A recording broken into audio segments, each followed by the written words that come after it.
আমরা পরীক্ষা দিলেই ফেল করি। আর ফেল করবো না কেন? আমরা তো পড়ার সময় পাই না। কারণ 365 দিনে 1 বছর, এর মধ্যে 52 দিন শুক্রবার, তাহলে থাকে কত? 313 দিন। এর মধ্যে আবার শীতকাল, গ্রীষ্মকাল, বর্ষাকালের ছুটি 50 দিন, তাহলে থাকে কত? 263 দিন। আবার এর মধ্যে আমরা যদি দৈনিক 8 ঘন্টা করে ঘুমাই, তাহলে বছরে কত আসে? 122 দিন, তাহলে থাকে কত? 140 দিন।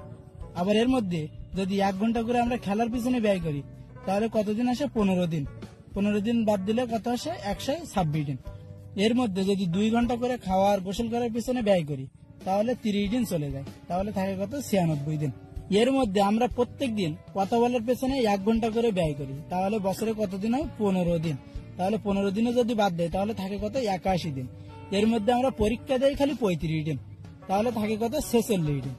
এর মধ্যে ঈদ আছে, বিভিন্ন উৎসব আছে, কনসার্ট আছে, এইসব জায়গায় যেতে যেতে আমাদের 40 দিন চলে যায়, তাহলে আর থাকে কয়দিন? মাত্র 6 দিন। এর মধ্যে আমরা তো বছরে 3 দিন কমপক্ষে অসুস্থ থাকবো, তাহলে আর থাকে কত? 3 দিন বাদ দিলে 3 দিন থাকে। এই 3 দিনের মধ্যে আমরা ঘুরতে যাবো আবার কমপক্ষে 2 দিন, তাহলে থাকে কত? 1 দিন। এমন কি মনে হচ্ছে 1 দিন আমাদের পড়ার সময় থাকে না? জন্মদিন কোথায় যাবে? আমরা তো জন্মদিন পালন করবো নাকি?